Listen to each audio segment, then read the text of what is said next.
It's time again for Oklahoma Sports Scene across the state of Oklahoma. Hello again, everyone. I'm Chris Lincoln, along with Gil Cloud, the Tulsa Public Schools Athletic Director and Hall of Famer.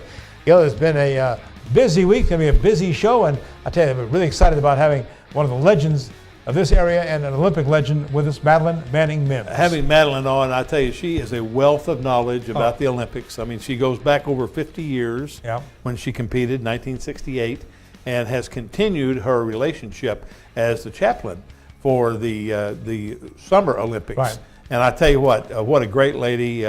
We've been fortunate to have her on our TPS Athletic Hall of Fame committee.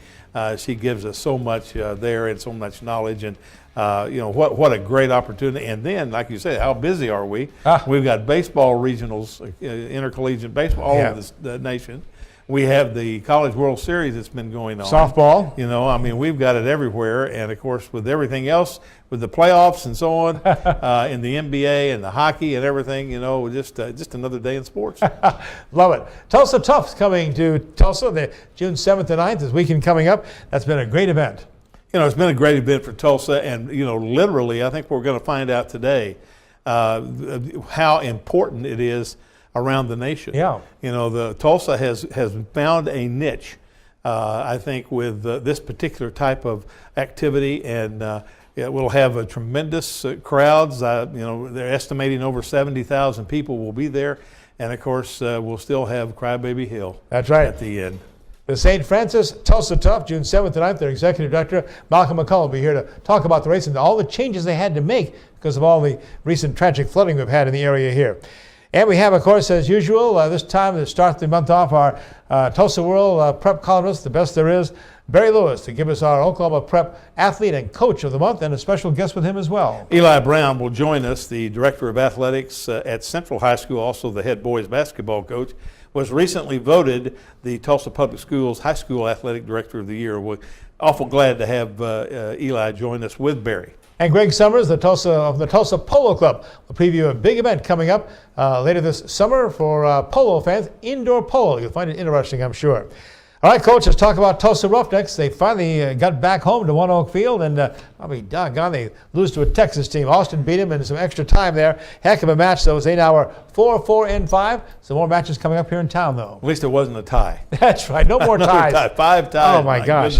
Austin, I think, kind of slipped up on them, and they've been on the road so long. I know it. To come back at home and not be prepared was, I'm sure, Coach Nisian didn't like that at all. But they're off to Phoenix to play a match on June 7th. Then they come back here, One Oak Field. We have matches June the 15th with the El Paso Locomotives, 7:30 p.m.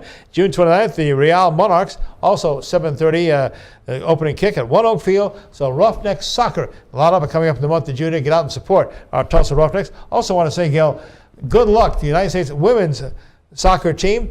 The 8th FIFA Women's World Cup gets underway this weekend in France, June the 7th through July the 7th. USA #1 seed. They have 4 World Cup titles. They won 4 Olympic gold medals. They open their play June 11th, USA against Thailand in Group F, and I feel sorry for Thailand. Well, me too. I think they're going to be prepared after seeing the interviews this weekend. Yeah. And their preparation and their intensity. I think this group of young ladies are ready to play. And they've really thrown down the gauntlet, of course. They've filed a lawsuit asking for equal compensation with the men's team. And the men's team, of course, can't come close to equaling what the women have accomplished internationally in soccer here. Exactly. So great job for the women's team. Good luck to them over in France. Well, the Softball World Series in Oklahoma City, as we tape on Monday, who knows, it could be over by Tuesday. But the big thing is the OU Sooners, #1 seed, #1 team in the country. They're back in it. They had to battle for it, though, to get into the finals. Well, it was a double elimination, and they had to go to the if game. But what a great if game. They lose the first game 1-0, and literally both have 4 hits. So it was a pitching duel. But they come back in the next game, and they win 7-3, and with 3 home runs. And now they lead the nation in NCAA Division I with 111 home runs on the year. What a job Patty Gasso has done with that softball team. This is in the finals for the 4th time in 7 seasons. Of course, they're the national champions just recently, 2017-18 back-to-back. And they are an incredible softball team, great to watch. And it'll be them against UCLA, #1, #2. could go through Wednesday. We'll have a wrap-up, maybe a Patty on the show next week, hopefully. I hope so. Love to have that. We'll tell you more about that show coming to Oklahoma City next week with our taping there. And the NCAA College Regional Baseball Tour underway. OU did not make the tournament. Oklahoma State did. And boy, they had some anxious moments. They beat Harvard 2-0 in the opener. Then they lost to Nebraska, came back, and had to mention this, Coach. They beat Nebraska 6-5 to go on to the finals there. They had a ninth inning, 3-run homer by former Tulsa Memorial High School baseball player Trevor Boone to get the Cowboys going. So Trevor Boone was a quarterback as well as being a pitcher and an outfielder for the Memorial Chargers. Well, they had lost, they're behind 5-0 to the Cornhuskers, came back, and then again, Trevor Boone stepped in there with that 3-run homer in the ninth inning to get him past that one. Then they came back, lost to UConn 5-2, and now they're playing, as we tape our show, UConn again to see if they go on to the Super Regional. We're crossing our fingers for that. Looks like they'd probably go to Lubbock for Super Regional, or if Texas Tech stumbles, they might have it back in Oklahoma City at Bricktown, Coach. And the Arkansas Razorbacks, boy, they always have a good baseball team. Remember last year they were the national runner-ups, Coach. Last year, 44-17. They're national seed number 5, and they advanced to the Super Regionals. They beat TCU 3-2, then beat Central Connecticut State 11-5, and they'll be going on to the Super Regionals. It'll be in Fayetteville. Understand the tickets sold out in 16 minutes.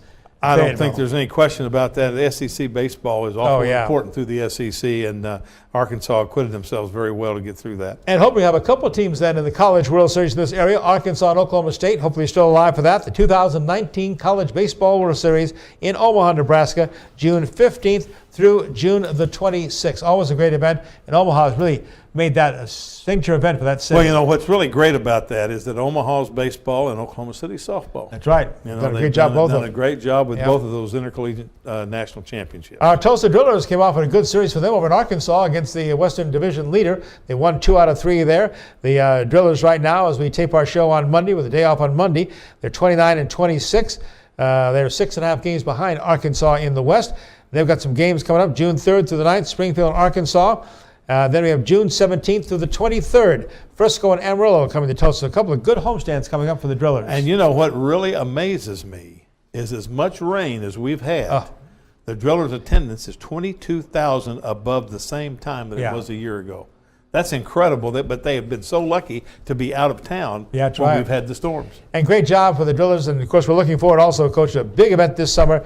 June the 25th, they'll host the Texas League All-Star Game, the 78th Texas League All-Star Game. The Drillers, of course, the defending Texas League champions from 2018, and now they're the 6th time we've hosted the All-Star Game here in the city. Well, this will be an outstanding opportunity for the true baseball fans who have followed these youngsters when they signed and were drafted, because I guarantee you, as our Driller friends have told us, these guys in 2, 3, or 4 years, you'll see be playing in the majors. These are the best players at that level in Division 2A. So put that on your sports calendar, June the 25th for the Texas League All-Star Game at One Oak Field here in Tulsa. And again, they have home series coming up, Springfield and Arkansas, June 3rd through the 9th, and June 17th to 23rd. They'll be back in Frisco and Amarillo. Coach, looking forward to Madeline Manning Mims, our Olympian, coming up. Madeline is an unbelievable individual. You'll find out and hear some things about the Olympics that nobody knows, because she's been with them since 1968. We asked her to bring her Olympic medals with her, see if she did that, and also some Olympic memorabilia. She has a big special auction coming up to benefit her Olympic racetrack championship. We'll tell you all about that. Madeline Manning Mims is next on Oklahoma Sports Scene. Glad you're with us. At Rogers State University, we keep things personal.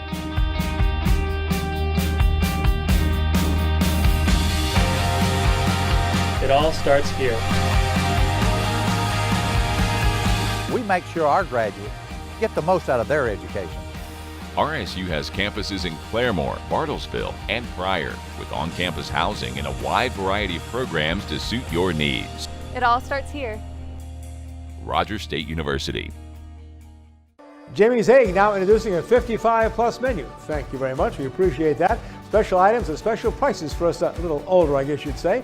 Also, don't forget, coming up on Jimmy's Egg, they have free pancakes. That's right. You download their app, you can order free pancakes. The best ever, of course, at Jimmy's Egg. They serve breakfast and lunch all day. They open at 6 a.m. They close at 2 p.m. Locations throughout Tulsa, throughout Oklahoma City, 22 company locations. Jimmy's Egg, simply the best. At Bricktown Brewery, we're known for our famous original craft beers like Single String Stout and Bluesberry Ale. Did you know we also brew our own root beer at our Oklahoma City brewhouse? It's called Attaboy Root Beer, and you'll love it no matter what your age. Just ask for a Bricktown Kids menu with all the favorites for our guests 12 and under. Bricktown Brewery opens every day at 11 a.m. You're looking at Olympic medals. The gold medal on your screen left, the Mexico City Games of 1968. And from 1972, the silver medal. And they're in the hands of the incredible Madeline Mims, our special guest on Oklahoma Sportscene. Madeline, welcome to Sportscene. Thank you. Great to be here. What an honor to have her. Boy, she is an absolute icon. You said she put on quite a display for your young kids at Tulsa Public Schools, didn't she? She did. She showed up to our elementary track meet, and they were just blown away, I can tell you. Were you there? I didn't. Yeah, I was there. Oh, yeah. I'm all over the place. It was great. Yeah. Madeline, let's go back to the Olympic Games there. Between 1967 and 1981, Madeline Mims ran to 10 national titles, setting a number of American and world records, qualified for 4 Summer Olympic Games, 68, 72, 76, and of course the boycotted 80 Games in Moscow. 1968, she won what they said you couldn't win, an 800-meter race in the Olympics, the only American woman since then to have won 800. Now, why was that so difficult? Why people say you could not win that race? Well, the myth was that women of color only had short, fast twitch muscles, and that's the reason they couldn't run endurance races. But that was not true. And I had a European coach who really trained me well. And of course, with Mr. Temple from Tennessee State University, the two of them got together and brought out the best of my speed and the best of my endurance. Yeah, you were Tiger Bell, right? Tiger Bell. Once a Tiger Bell, always a Tiger Bell. We have video of the 800-meter race, the 1968 Summer Olympic Games in Mexico City. And you see Madeline Mims winning by 10 meters, the time 2 minutes, .90, still against the only American woman ever to win at that distance and go incredible. Unbelievable, really. And of course, Madeline's been unbelievable in Tulsa for a long time. We've known each other since my days at Union, which is 30 years ago. And but Madeline, as you look now, and you're very involved with the Olympics now as the chaplain for the Olympic team, what changes have happened in the Olympics that are good and some are bad? Well, the major change is money. We couldn't, when I was running, we did it from our hearts, of course, and our pride of representing the United States. But at the same time, when we went home, we owed bills, and there was no money there for us. So, you know, many of us worked 2 and 3 jobs trying to just stay above water when it came to bills. Mm-hmm. And then training still was hard back then. They didn't have the equipment that they have now, neither the training techniques that they have now. My kids often ask me, Mom, I wonder what you could have done had you had what they have today in the training mechanisms. But that still, you know, had to look at it as somebody had to pioneer and open the door for those behind us. And I look at it as a part of what I've been able to offer. The Olympic Training Center for track is located where? Colorado Springs. Mm-hmm. Colorado Springs, and then there's one out in San Diego as well. But that's usually not where we train. We train in our own different areas across the country with coaches. 1968, Mexico City. Then in 1972, again, a very historic Olympic Games because of the terrible terrorist attack, and you actually saw that happening, right? Yes, the girls' dormitory was directly across from the Israeli dormitory. And we walked out on our porch of one of our sprinters and watched the whole thing happen. It was very scary. 72 Olympics in Munich, Germany, of course, the incredible terrorist attack there. And Madeline, after your running days, incredible to me, earned a Master of Divinity, Doctorate of Divinity in Ministry, and an Honorary Doctorate of Divinity degree from Oral Roberts University. So Dr. Mims. But tell me about your calling to the ministry. I know it's been such a big part of your life. Well, when I was on the team, 3 of the Olympic teams that I was on, I was captain of the team. And what I did then is what I do now as a chaplain. You know, you're there for your teammates, you're there for counsel, to listen, to love on them, to care for them. You get, you know, caregiving. I just didn't know it was named chaplaincy. Now, as you know, I've trained and I'm training other Olympians who are alumni to also do the same thing and give back to their sport. Do you have a lot of contact or any contact with your teammates from the 1968, 72? Yes. In fact, the 1968 Olympic team has been very close, and we actually have a whole thing set up for us to meet once a year, a reunion, and a time that we're getting to know each other. And when someone passes away, a lot of times I'll go in representation of the USOC and sing on behalf of the alumni. Last year, of course, was a very special, I guess we call it get-together for the union for the 68 team, right? Yes, 50 years, our 50th year anniversary. Wow, so you were 5 years old when you ran to Mexico City. Yeah, thank you. Thank you very much. Good heavens. Oh my gosh. But it was phenomenal because a lot of us had not seen each other, and the actual full team was called together. Oh, nice. Yeah. So it wasn't just track and field. Yeah, right. We did have something huge in track and field called the Night of the Legends. That was phenomenal. But even before that, in Colorado Springs, we had all the different sports come together. And these were people that we saw and heard about, but had never met, that were on our team, and it was exciting. When we come back, part 2 of Madeline Manning Mims. We're going to talk about her work in the chaplaincy and how she's impacted so many Olympic Games since she was an active medal-winning competitor. Continuing more on Oklahoma Sports Scene. Stay right with us. Madeline Manning Mims. At Bricktown Brewery, we're known for our famous original craft beers like Single String Stout and Bluesberry Ale. Did you know we also brew our own root beer at our Oklahoma City brewhouse? It's called Attaboy Root Beer, and you'll love it no matter what your age. Just ask for a Bricktown Kids menu with all the favorites for our guests 12 and under. Bricktown Brewery opens every day at 11 a.m. Welcome to OKC's most unique casino experience. One moment you're surrounded by dazzling lights, jackpotting the latest and greatest machines in town, and the next moment, cheering home a winner in the greatest quarter horse racing show on earth. It's a truly unique 24/7 gaming experience. The only casino in the heart of OKC is the only casino that can make your heart truly race. Remington Park.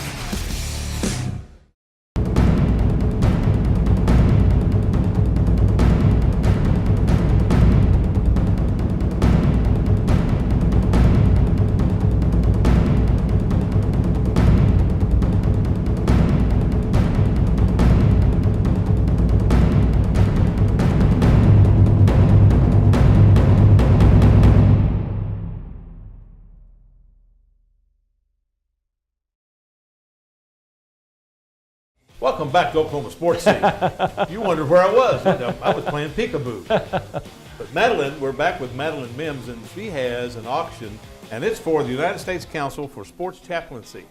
It will be on the 21st of June at the Lark Avenue. It's 3009 101st Avenue.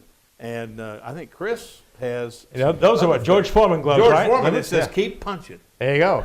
And this is the official book of the 1968 United States Olympics that, of course, Madeline won her gold medal.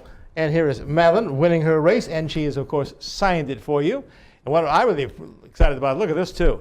This is a puck signed by Mike Eruzione from, of course, the Miracle on Ice 1980 Olympics in Lake Placid, New York, when the U.S. Olympic team upset the Russians.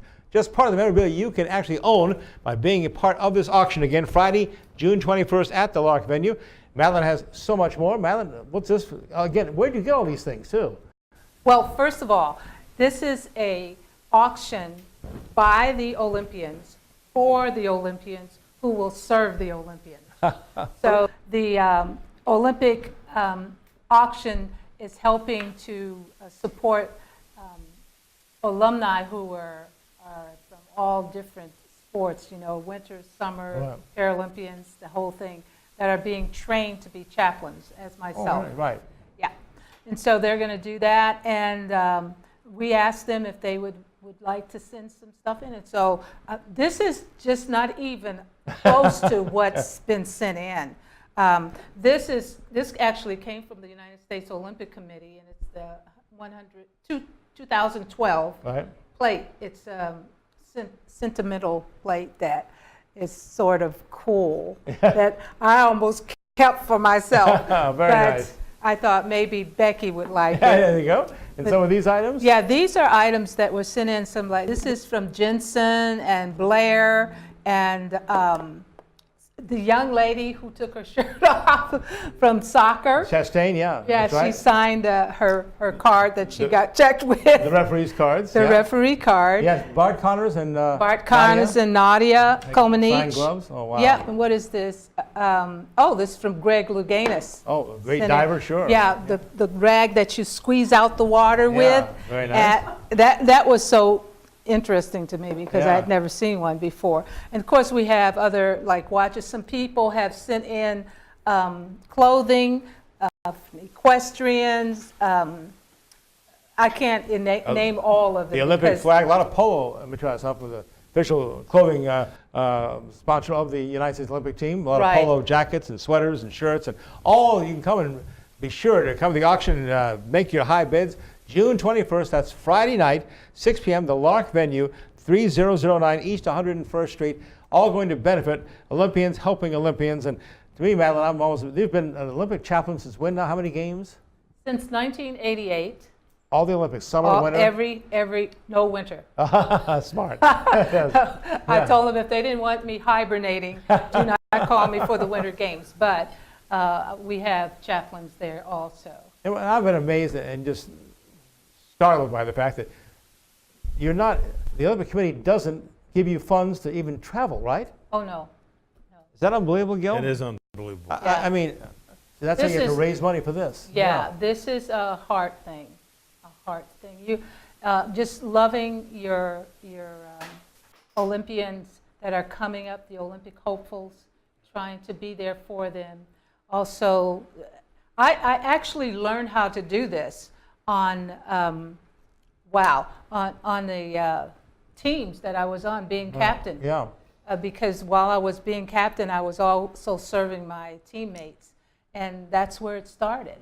Along with Dr. Divinity, also an incredible contemporary recording artist, and she is our official national anthem singer, right, Gil? Madeline has been on our Hall of Fame committee from the start. That's right. And does the prayer and the national anthem, Uncle Polo. And I got to say also, her son, John, remember John is a long jump champion, Big 12 champion at the University of Oklahoma, and your beautiful daughter was a Mizzou Tiger, right? That's right. And that's right, she was there, and again, I thought she might be an Olympian herself. But yeah, came really close, especially for 2016. She almost made the team, but she got injured. Oh, fantastic. Well, again, I can't thank you for being here. Madeline Manning Mims, the incredible Olympian. Again, don't forget, be part of this now. Incredible items you get a chance to own personally, part of Olympic history. That's going to be at the United States Council for Sports Chaplaincy Sports Auction, Friday, June 21st, the Lark venue, 3009 East 101st Street. Get out and support Madeline Manning Mims and support our Olympic teams. Thank you, Madeline. Thank you. And before you go to the That's auction, right. make sure you get go something here. Dinner for you, honey. Oh my, thank you. We always like to eat. Absolutely. And coming up next, we got a big event coming up to Tulsa Tough bike race with a lot of changes. You want to hear about those coming up next.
One of the great annual events of Tulsa Summers is Tulsa Tough, the incredible bike race. It's a 3-day event, June 7th, 8th, and 9th, and finally, we're able to catch up with this guy, Malcolm McCollam. He is the executive director of Tulsa Tough. I tried to get him on a show a few weeks ago. He said, Chris, I got to redo a route. It's incredible, Malcolm, what you've been through getting this Tulsa Tough 2016 sponsored by St. Francis ready to go.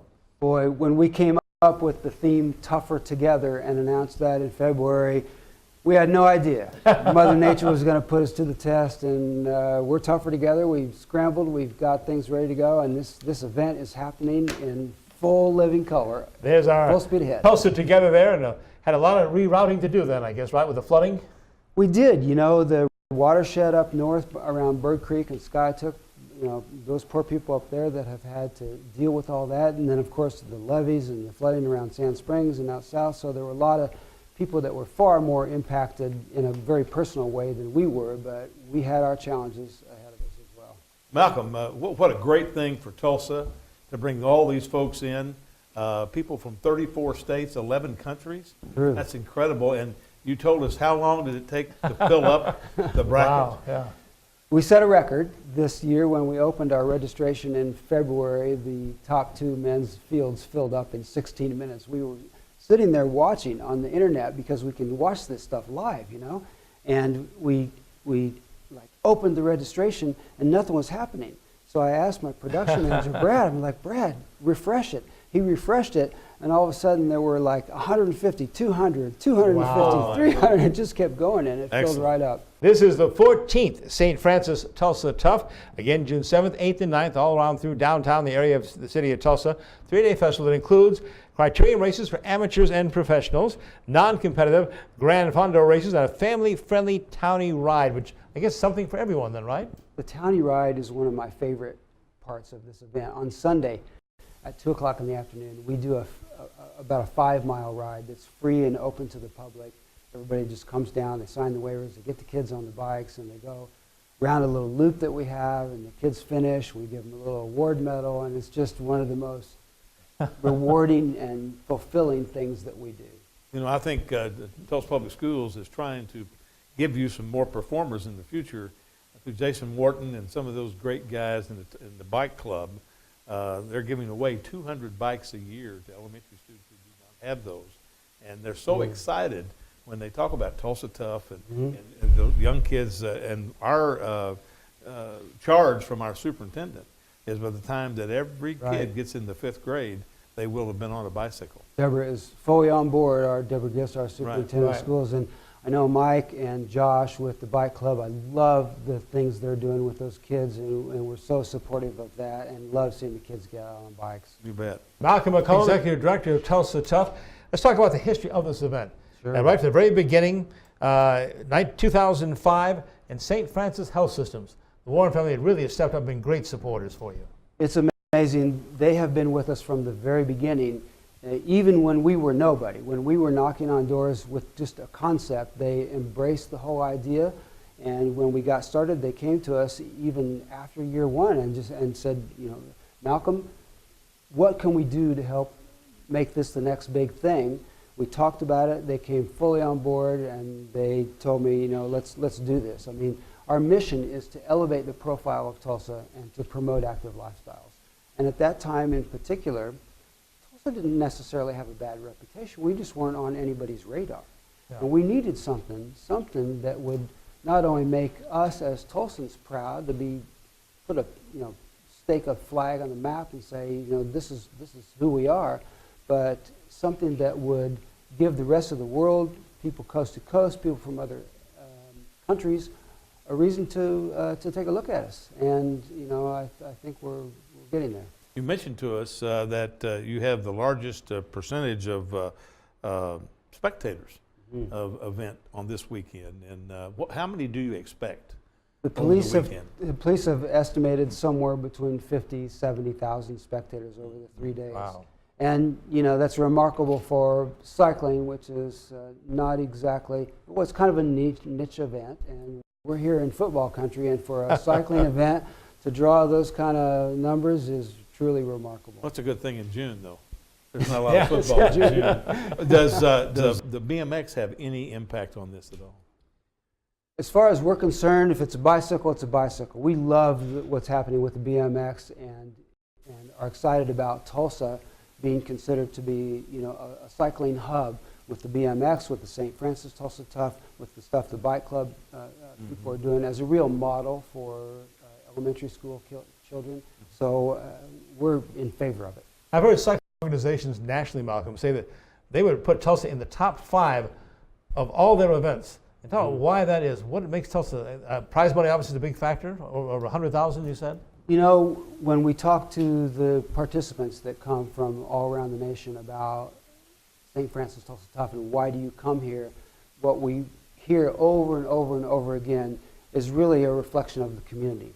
The crowds, how the crowds come out and support this, how the community, the municipal government, the city, and the police get behind everything we're doing, how our sponsors are so engaged. Not only are they supporting our event by giving us the funds to finance everything, but they come out and they volunteer at our event too.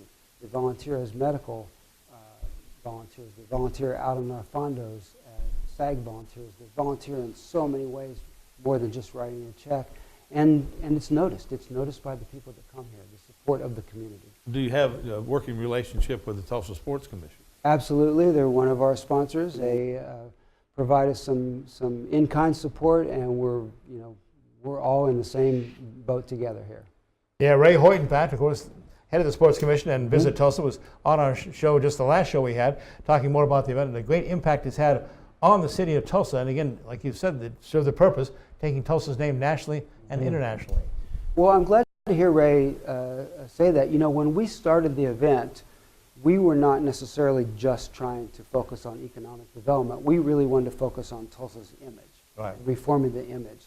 So we put most of our energy in there. And for Ray to recognize the contribution means that we definitely have an economic impact as well. Absolutely. Yeah. The 14th St. Francis Tulsa Tough 3-day, June 7th, 8th, and 9th. Malcolm, what can they expect? When should they come down? Of course, what about Crybaby Hill? I heard you had to rework that one too.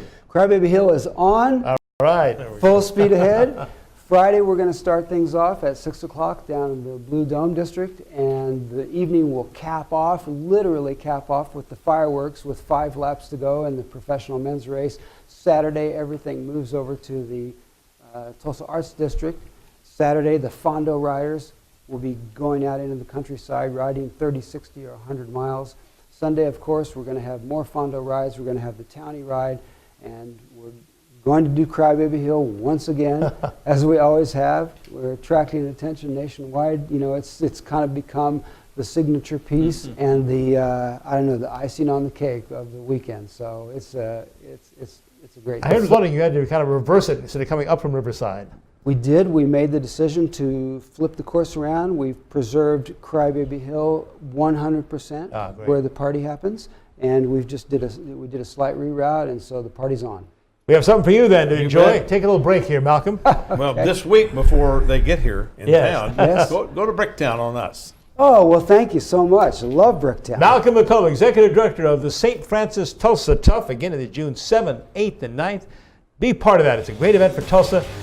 Get out and enjoy it. We come back, Barry Lewis. We talk to us about Oklahoma Prep, athlete and coach for the month of May, and a very special guest from Tulsa Public Schools. Stay with us.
welcome back to Oklahoma Sports Scene. We have two really special guests today.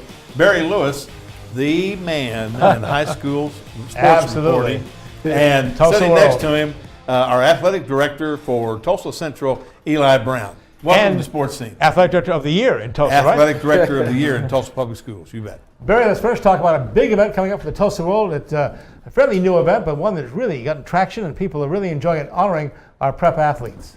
Yes, it's the third annual All World Awards, scheduled on Saturday night, June 22nd, at the Marriott Southern Hills.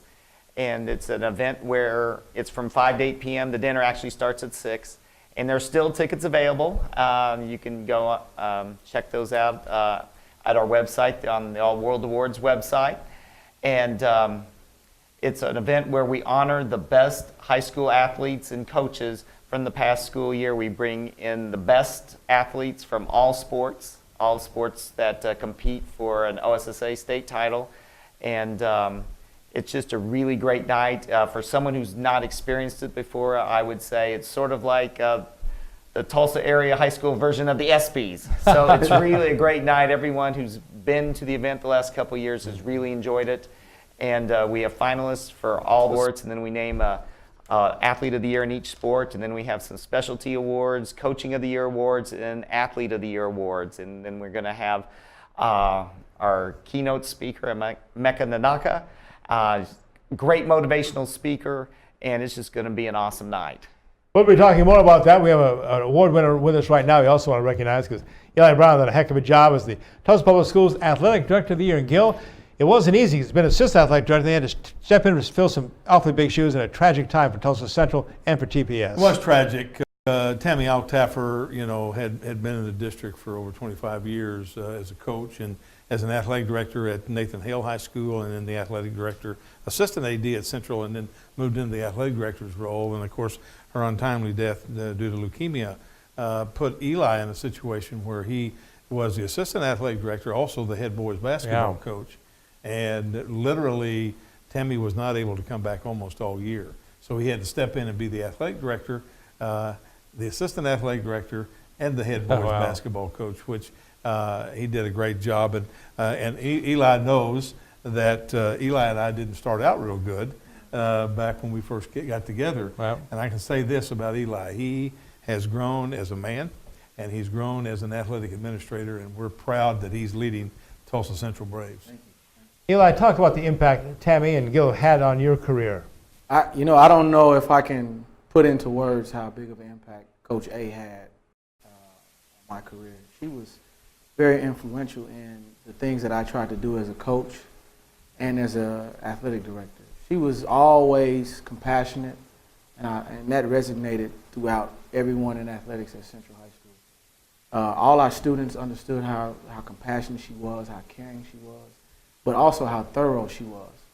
And I tried to take a little bit of that this year, especially because I knew I was filling her shoes. And that's something that's not easy to do because of the woman she was.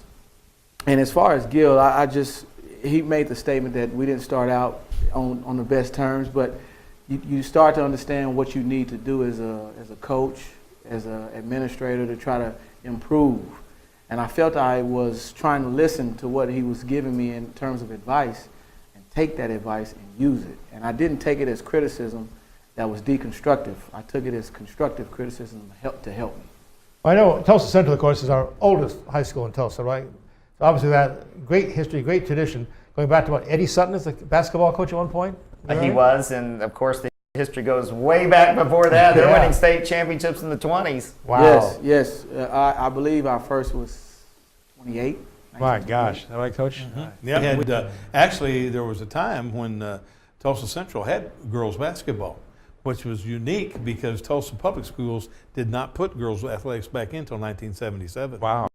So we went a long, long time in there, but they had boxing championships, state championships, and literally Central leads all Tulsa schools with the number of state championships in the various sports. Over Booker T. Washington. Oh, yeah. Wow. Over all the sports. And Coach won a state championship himself back in 2015 in a great 4A state final against another TPS school, McLean. Yeah. So you think the span of championships range almost a century. I mean, that's incredible. Wow. That was a great afternoon. I can remember Ballard and I driving over, and we said, this is a no-lose deal.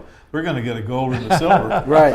Period, And it was a great game. Oh, it was a great game. Absolutely great game. Eli, talk about your past team this season. Again, the Braves getting to the state tournament. We were a young team. We lose one player off that team, and that player ended. Well, he was a big piece, Jalen Thomas. Oh, sure. He's an all-stater, and he is going on to play college basketball at Murray State in Tishomingo.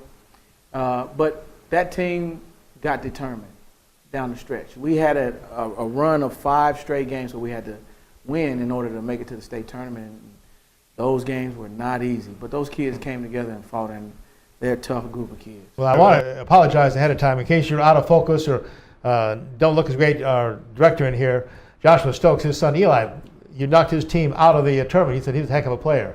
Oh, Caleb, yes. Caleb, I'm sorry, yes. Yeah, Caleb is, he's a kid that I'm just glad I don't have to coach against him. Because he was, I say 6'6", 6'7". He had a great body. He had a great feel for the game. Caleb had a high basketball IQ, and he was fearless. And we knew that. He was not backing down from that. And we had a time with him, but I understand he had some injuries which kind of slowed him down. And, I never like to hear of a kid with injuries, but sure. That may have been the only reason why we were able to pull that game I know out. Josh is proud of Caleb. We kind of kept track of his career. Wish him the best. Yes. Very time now to, before we take a couple months break, our last set of Oklahoma Prep Coach and Athletes of the Month, this for the month of May. Barry Lewis, what do we have for the Tulsa World? All right, our Athlete of the Month is Ashton Gordon, Booker T. Washington soccer player, an outstanding defender, last year's Gatorade Player of the Year for the state of Oklahoma, and this year she's once again an All-World Awards finalist, so she'll hopefully be there at the banquet on June 22nd. We'll look forward to seeing her. But anyway, she helped Booker T. Washington win another state championship this season. She's a defender. She had 14 goals, 14 assists. She's just a very dynamic player, and she led a defense that allowed only 1 goal over a 9-game span entering the state championship, which was a wild state championship. But just a tremendous athlete and student. She took an accelerated course load. So she's only a junior, but she graduated early so she could start her collegiate career next fall with the University of Arkansas. So Ashton Gordon from Booker T. Washington Soccer is our Athlete of the Month. And our Coach of the Month was a guest right here on Oklahoma Sportscene a couple of shows ago, and he is? Pryor's Gerald Osborne. What a story that was, leading Pryor to the Class 5A state baseball title. Pryor's first ever state title. He'd been coached there for 19 years, 26 years as a coach overall. He wins his first state title. Pryor was 38-3, and they'd gotten to the state championship game the year before, just fell short, but they would not be denied this year. Won the state championship at One Oak Field. So Gerald Osborne of Pryor is the state coach of the year, but I would also like to give credit to Blanchard coach Josh Rainey. Blanchard went undefeated, won the 4A state title, 39-0 record, so I wanted to make note of that. So Gerald Osborne is our Coach of the Month, but want to give special recognition to Josh Rainey of Blanchard. And Gerald Osborne is also the Director of Athletics for the Pryor Public Schools. So he had a dual role. Again, same? Yeah. Well, I tell you, you want to be part of this. It is a great event. The All-World Sports Banquet, again, is coming up at the Marriott Southern Hills, Saturday night, June the 22nd, 5 to 8 p.m. And they're serious, Coach. They talk about you're out there at 8 p.m. They do a great job, don't they? We stole. We did. From great the job. Tulsa World, the Tulsa Public Schools Hall of Fame, by going ahead and serving and doing the awards presentation at the same time. Well, we got that from Barry's Bunch when we watched it the first year they had it, and it worked out really, really well.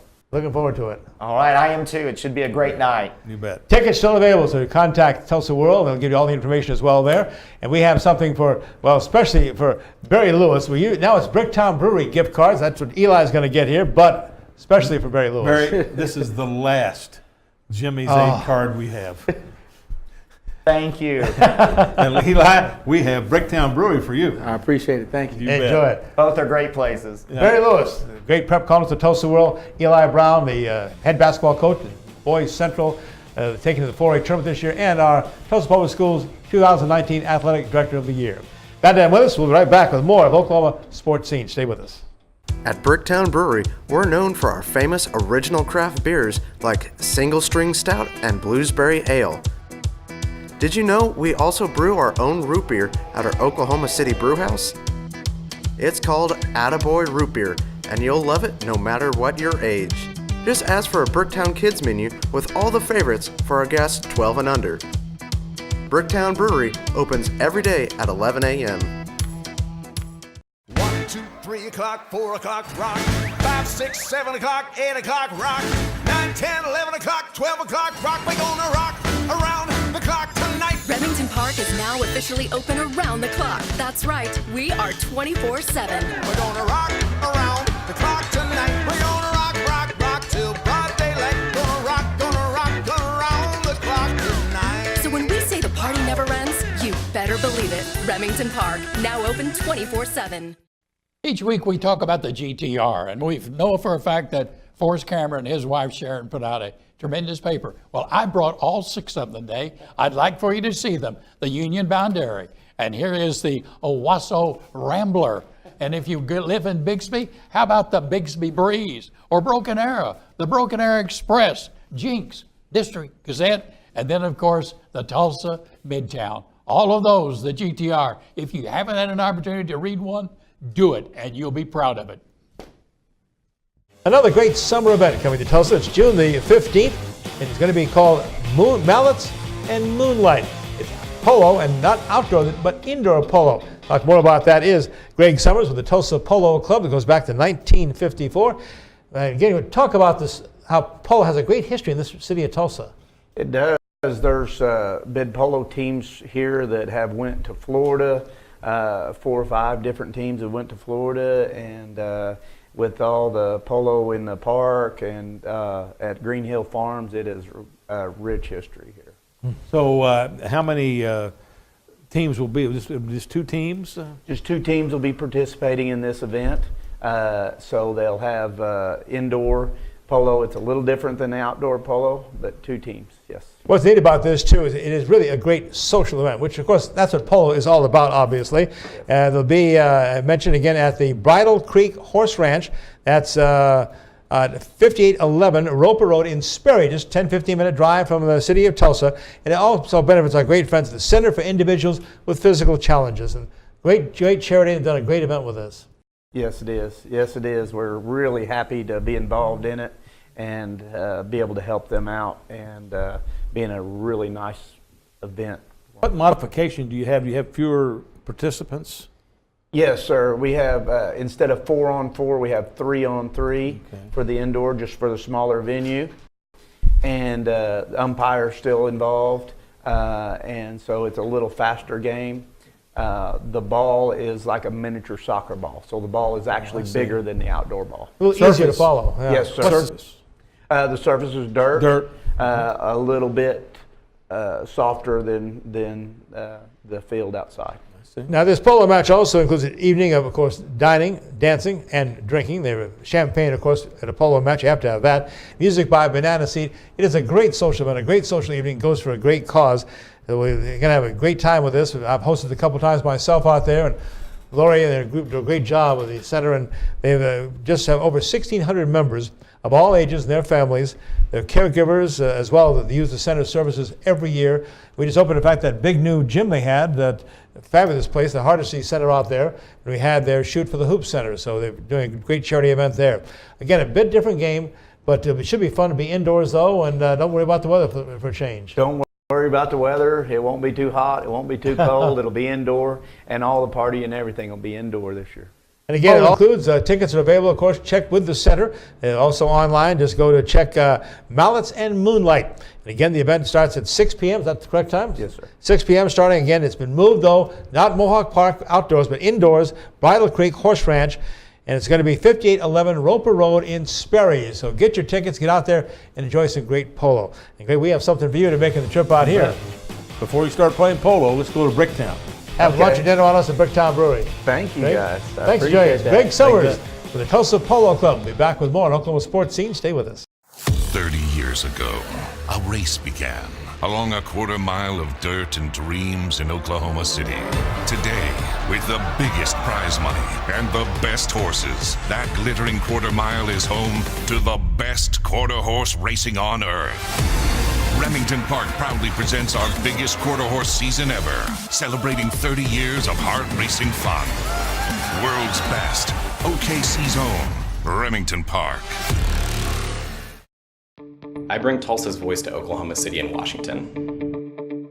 I build relationships with elected officials and community stakeholders to develop policies that grow the Tulsa region. I loved my time at Rogers State University. The personal relationships I developed with professors really helped develop a skill set that would help me serve the Tulsa region that I care about. It all started for me at Rogers State University.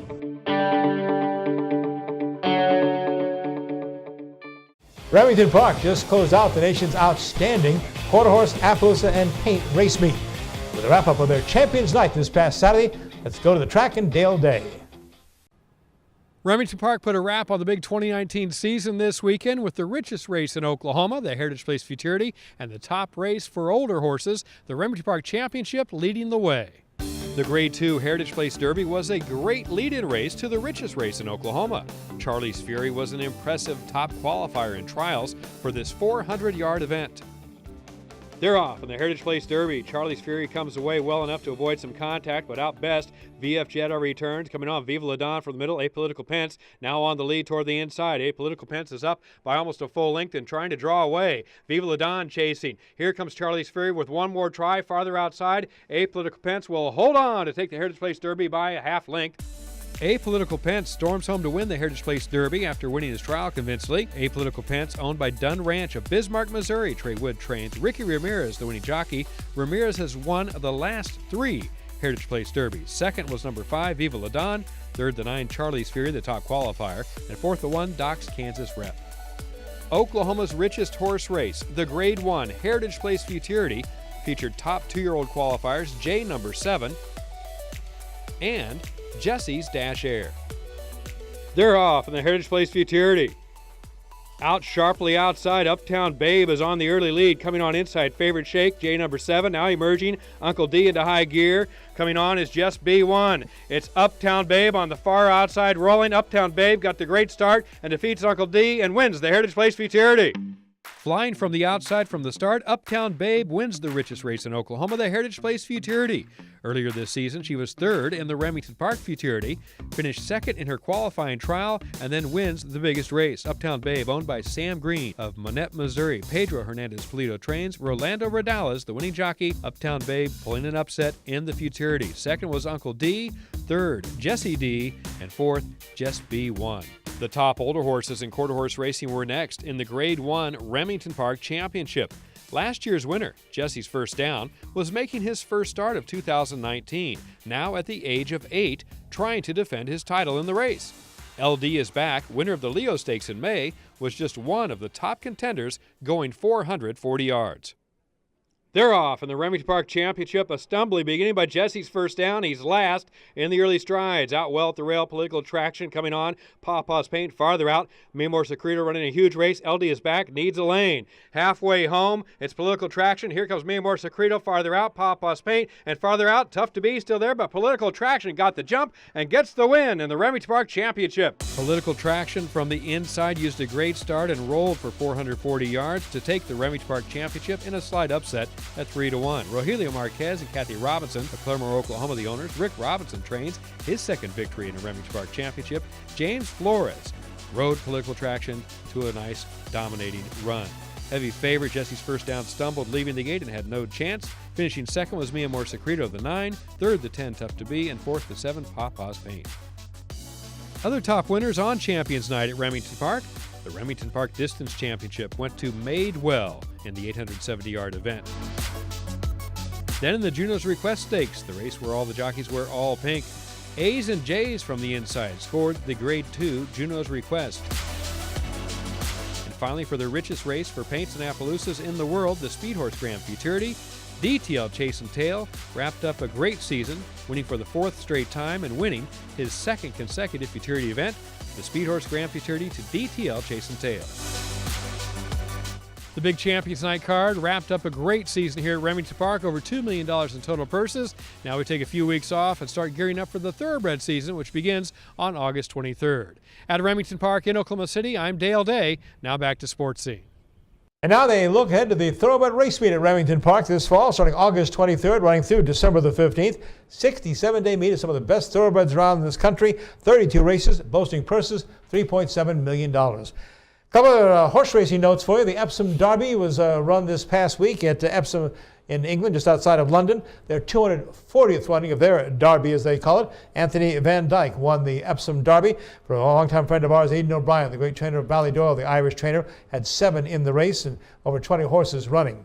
Then we have coming up, of course, this Saturday, Gil, the Test of the Champion. They call it the 151st running of the Belmont Stakes. That is the last jewel of the Triple Crown, and they do expect War of Will, the Preakness winner, will be in the race. He's the second choice, though. The favorite right now is Tacticus. That is a 11-8 favorite, and that is out of the stable of Bill Mott, who, of course, won after the DQ, the Kentucky Derby, with Country House, who's not running. So the Belmont Stakes this Saturday wraps up this year's Triple Crown.